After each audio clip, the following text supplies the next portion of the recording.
Welcome সবাইকে part টুতে। তো আমরা পার্ট ওয়ানের পরে আমরা পার্ট টু নিয়ে শুরু করেছি। যারা সরাসরি পার্ট ওয়ানে না দেখে পার্ট টুতে চলে এসেছো তাদের জন্য বলবো, এই ক্লাসের নিচে ডেসক্রিপশন বক্সের একেবারে উপরে পার্ট ওয়ানের লিঙ্ক রয়েছে, ওখানে ক্লিক করে পার্ট ওয়ানটি দেখতে পারো। ওকে, তো আমরা পার্ট ওয়ানের মধ্যে যেখানে রেখেছিলাম তারপর থেকে শুরু করতে যাচ্ছি। 3.8 বলছে জিঙ্ক ব্যান্ডকে জিঙ্কের খনিজ ও আকরিক দুই বলা হয় বা বলা যায় কেন?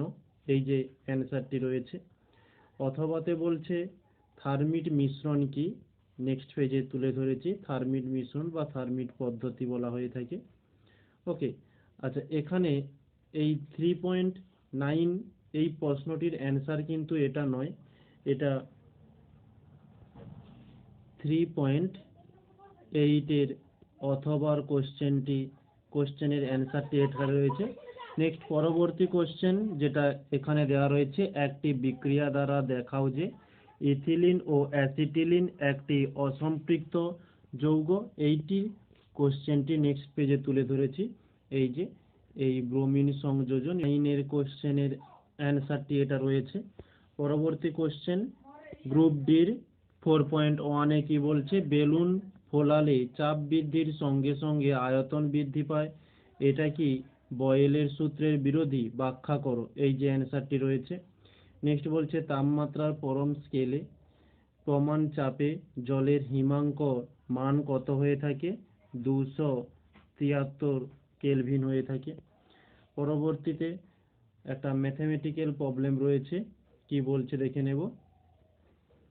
480 গ্রাম একটি কঠিন যৌগকে 352 গ্রাম অক্সিজেনে পোড়ালে 320 গ্রাম অপর একটি কঠিন যৌগ এবং একটি গ্যাসীয় যৌগ উৎপন্ন হয়। গ্যাসীয় যৌগটির বাষ্প ঘনত্ব 32 হলে কত মোল গ্যাসীয় যৌগ উৎপন্ন হয়? তো আমাদের বলেছে 480 গ্রাম একটি কঠিন যৌগকে 352 গ্রাম অক্সিজেনে পোড়ানোর ফলে আমরা এখান থেকে 320 গ্রাম অপর একটি কঠিন যৌগ পাচ্ছি এবং তার সঙ্গে একটি গ্যাসীয় যৌগ। ওকে, যে গ্যাসের জি দিলাম। বলছে এই গ্যাসীয় যৌগটির বাষ্প ঘনত্ব ডি সমান বলা হয়েছে 32 হলে তাহলে কত মোল গ্যাসীয় যৌগ উৎপন্ন হয়? এন সমান জিজ্ঞাসা চিহ্ন। ওকে, তো আমরা ভরের সংরক্ষণ সূত্র অনুসারে বলতে পারি যে ভরের সংরক্ষণ সূত্র অনুসারে 480 প্লাস 352 এটা যোগ করলে এদিকের বিক্রিয়াজাত যেসব পদার্থগুলো হয়েছে এর ভরের সমান হয়ে থাকে এত, প্লাস এদিকে যেমন কিছু নেই। এটা হচ্ছে কি, এখানে যেটি পাবো আমরা ধরি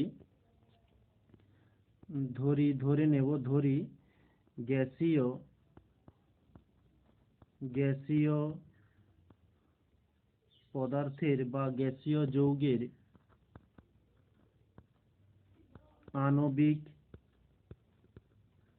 আণবিক ভর এম। ওকে, তাই আমরা এখানে এম দিলাম। এখানে এম এর মানটা আমরা নির্ণয় করতে পারবো যে এটা যোগ করলে 832 সমান 320 প্লাস, আচ্ছা এখানে যেটা এম ধরলাম এটাকে এম না ধরে যেহেতু ওজনের কথা বলেছে, আণবিক ভর নয়, এটা গ্যাসটির ওজন, গ্যাসীয় যৌগের ওজন সমান ধরলাম ডাব্লু। ওকে, এটা ডাব্লু ধরো।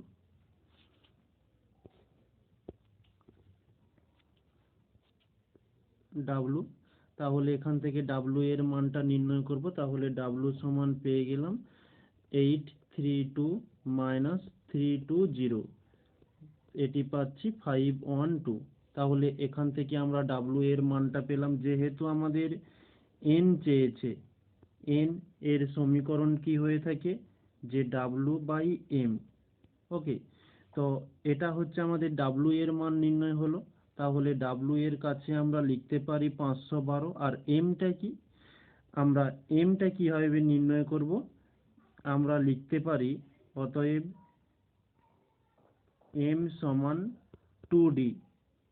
এটা আমরা বাষ্প ঘনত্ব নির্ণয়ের সমীকরণে জেনেছিলাম। এখানে 2 কে 2 থাকলো, ডি এর মান দেওয়া হয়েছে এই যে 32, তো এখান থেকে 32 লিখলাম। তো 32 দুগুণে 2 দুগুণে 4, আর হচ্ছে 2 3 6, 64 গ্রাম হচ্ছে। তাহলে 64, এটা আবার কাটাকাটি করলে 64 দিয়ে সরাসরি 8 দিয়ে দিতে পারি। তো তোমরা ছোট ছোট করে আগে কাটাকাটিটা করবে। তো এটা আমরা পাচ্ছি কি কত, 8। ওকে, এটাই আমাদের নির্ণয়ের ছিল যে এন এর মান কত। তো এন এর মান হলো 8, এত মোল। ওকে, পরবর্তী প্রশ্ন কি বলছে, 56 গ্রাম পটাশিয়াম হাইড্রোক্সাইডকে সম্পূর্ণরূপে প্রশমিত করতে কত গ্রাম সালফিউরিক অ্যাসিডের প্রয়োজন। তো পটাশিয়াম হাইড্রোক্সাইড, যার সংকেত হয়ে থাকে KOH, একে যদি আমরা সালফিউরিক অ্যাসিড দ্বারা প্রশমন করি, সালফিউরিক অ্যাসিড H2SO4 প্রশমন করলে আমরা যেটি পাচ্ছি যে K2SO4 প্লাস H2O, এই হয়ে গেল বিক্রিয়া।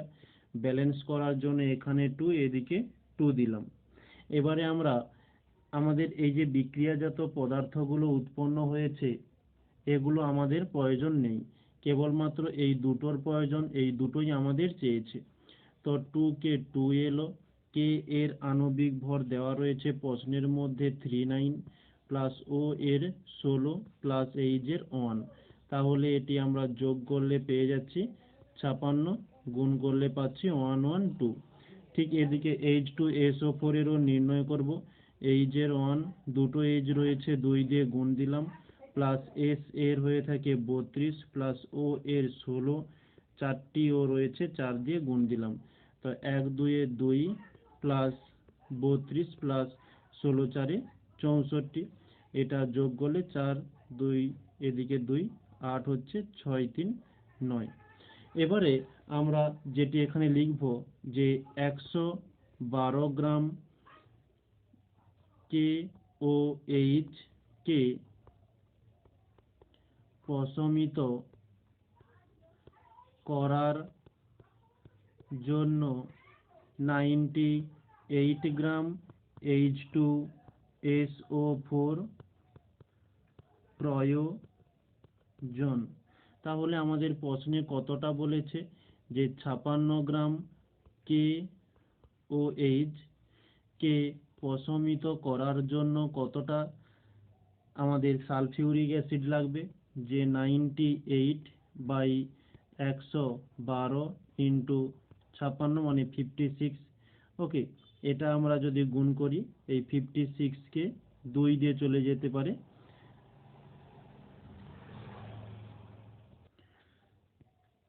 তো 56 গুণিতক 2 করলে 112 হচ্ছে, আবারও 2 দিয়ে দিলে 2 4 8, 2 লং 18, অর্থাৎ আমরা পাচ্ছি 49 গ্রাম H2SO4 প্রয়োজন। আর এটাই আমাদের চেয়েছিল, 49 হচ্ছে আমাদের অ্যান্সার।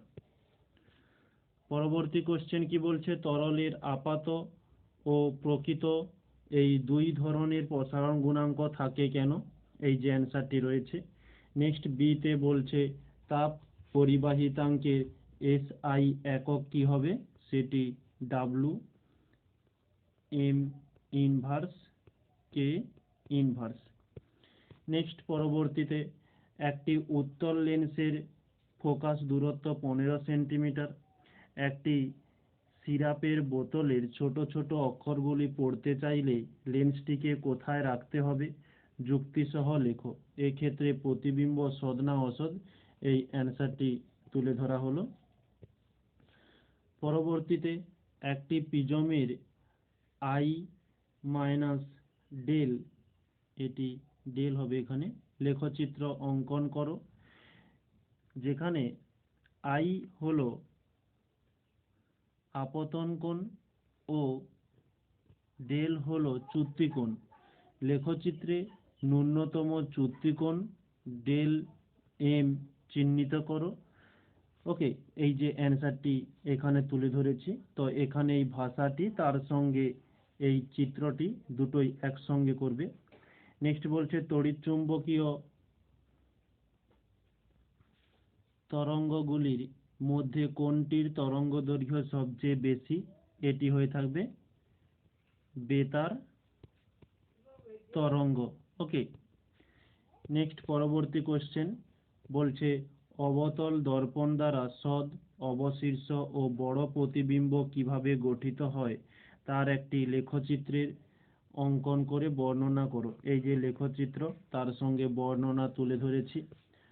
নেক্সট কি বলছে R1 R2 R3 dot dot dot Rn পর্যন্ত রয়েছে রোধগুলি। R1 হচ্ছে ক্ষুদ্রতম, ওই রোধগুলিকে সমান্তরাল সমবায়ে যুক্ত করলে প্রমাণ করো R less than capital R less than small r।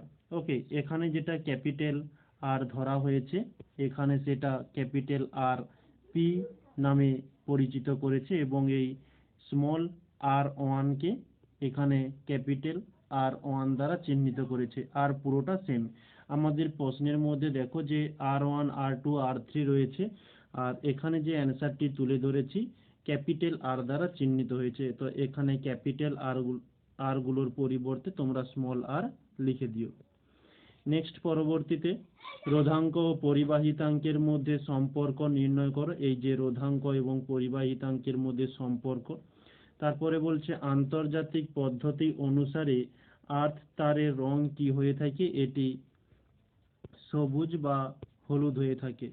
ওকে, সবুজ বা হলুদ প্রকৃতির হয়। অথবা বলছে তড়িৎচুম্বক কাকে বলে, এর ব্যবহার লেখো। নেক্সট পেজে তুলে ধরেছি তড়িৎচুম্বক এবং তড়িৎচুম্বকের ব্যবহার।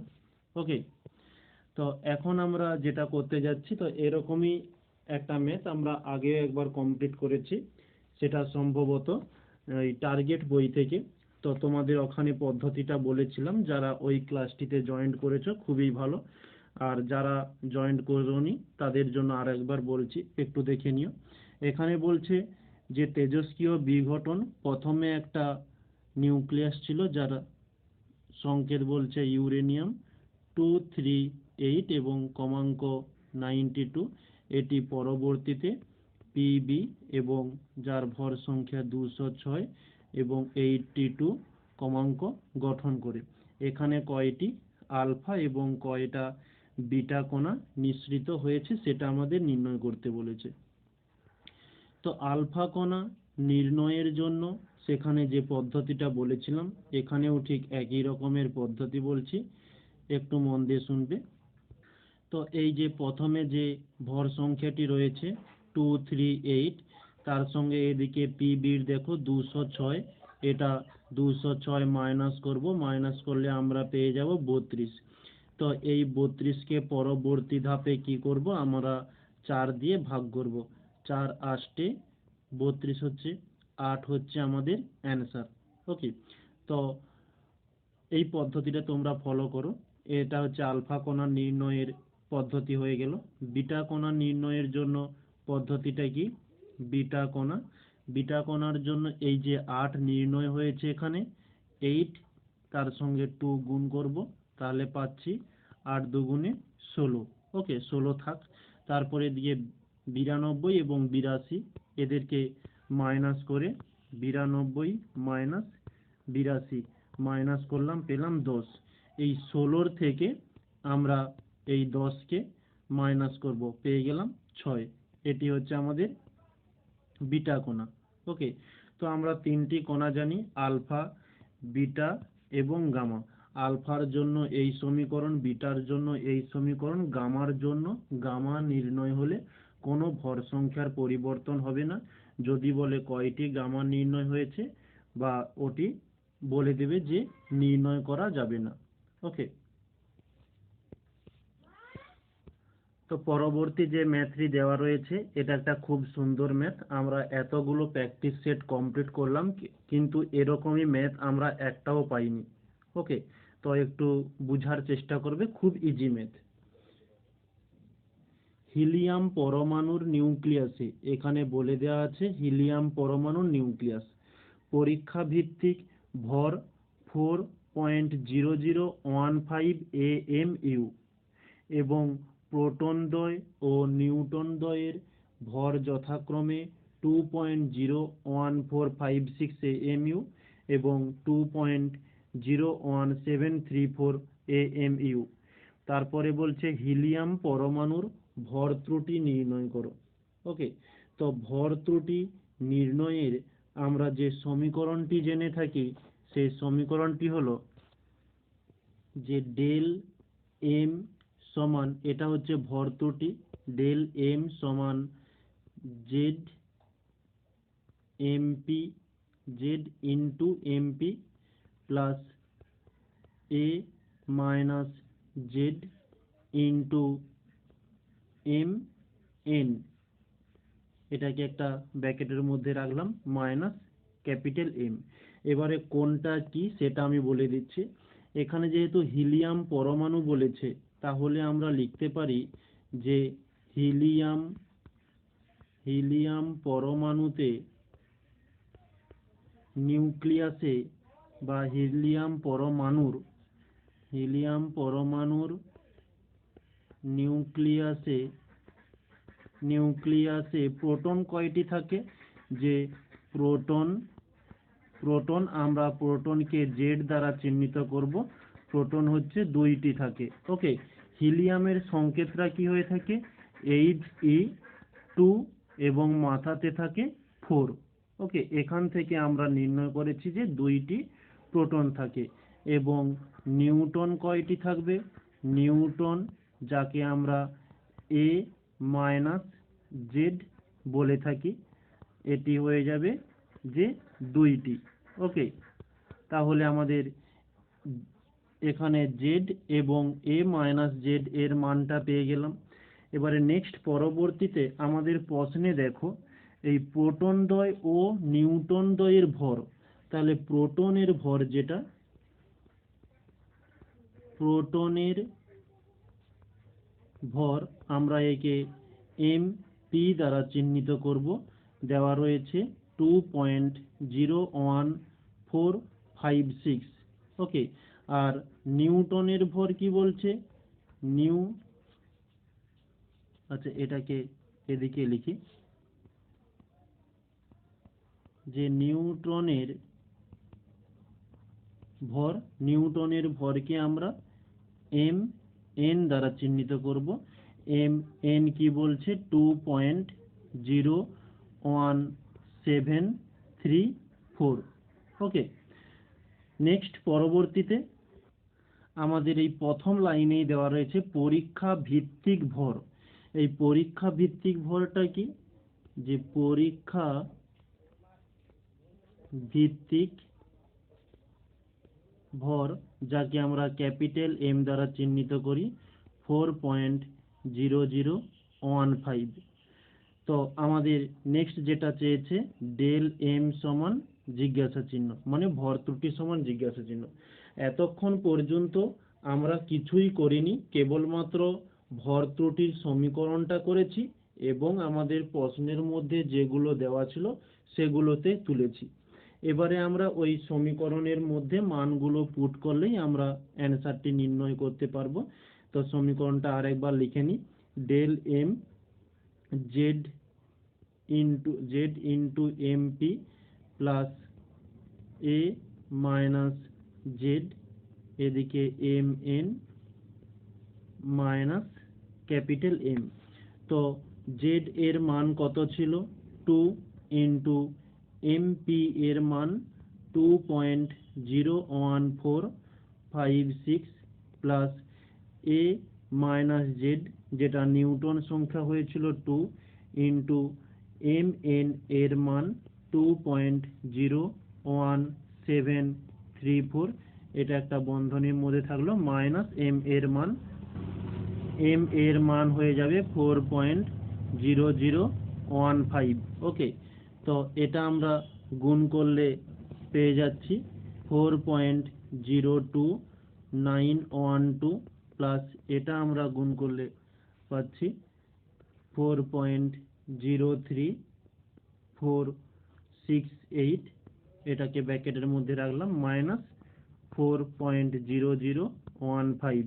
ওকে, তো এটা যোগ করলে ব্র্যাকেটের মধ্যে যোগ করলে যেটা পাওয়া যাবে 8.0638 মাইনাস 4.0015, এটি কমপ্লিট আমাদের অ্যান্সার যেটা নির্ণয় হচ্ছে 4.0623। ওকে, এটি হচ্ছে আমাদের অ্যান্সার। এত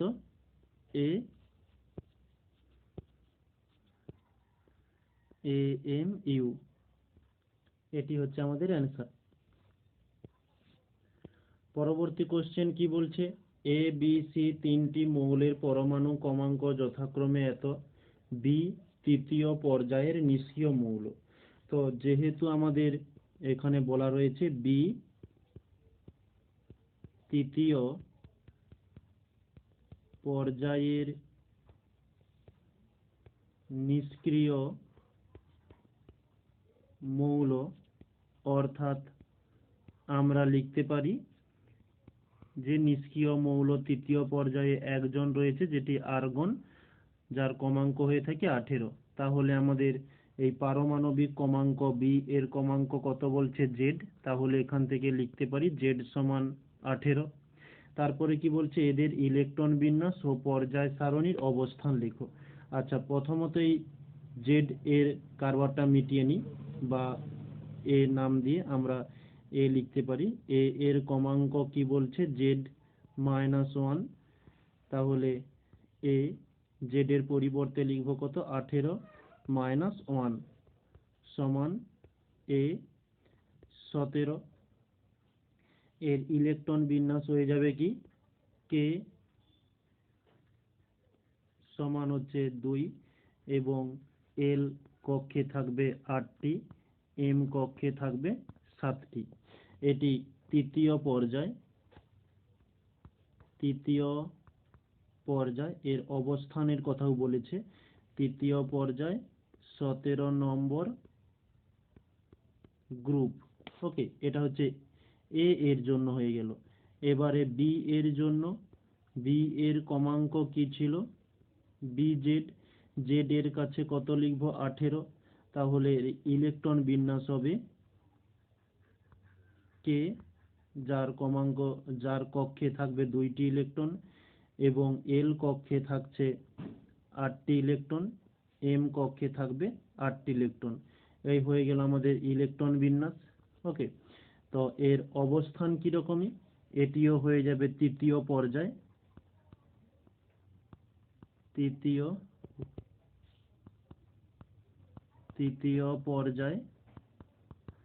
এবং 17 নম্বর গ্রুপ। আচ্ছা, 17 নয়, এটা হচ্ছে 18 হয়ে যাবে। ওকে, এটা হচ্ছে 18 নম্বর গ্রুপ। নেক্সট, পরবর্তীতে সি এর জন্য, সি এর ক্রমাঙ্ক কত, জেড +1, তাহলে জেড এর কাছে 18 লিখলাম, 18 + 1 করলে আমরা পাচ্ছি সি সমান 19। এর ইলেকট্রন বিন্যাস কে সমান 2, এল সমান হচ্ছে 8 এবং এম সমান 9, এম হয়ে গেল, এন সমান হয়ে যাবে 1। ওকে, এটা হচ্ছে ইলেকট্রন বিন্যাস এবং এর অবস্থান কি, চতুর্থ পর্যায়, এটি 1 নম্বর গ্রুপ। নেক্সট, পরবর্তীতে কি বলছে, সন্ধিগত মৌলের কয়েকটি বৈশিষ্ট্য লেখো। তো তোমাদের এখানে যেটি দেওয়া রয়েছে, এখান থেকে সন্ধিগত মৌলের বৈশিষ্ট্যটা রেডি করতে পারো। তারপরে বলছে সর্বোচ্চ পরমাণু ক্রমাঙ্ক বিশিষ্ট নিষ্ক্রিয় গ্যাসটির নাম কি? এটি হয়ে থাকবে যে রেডন। রেডন, যার সংকেত হয়ে থাকে Rn এবং কমাঙ্ক 86। পরবর্তী কোশ্চেন বলছে তড়িৎ বিশ্লেষণ প্রকৃতপক্ষে একটি জারণ বিজারণ প্রক্রিয়া ব্যাখ্যা করো। এই যে ব্যাখ্যা করা হয়েছে।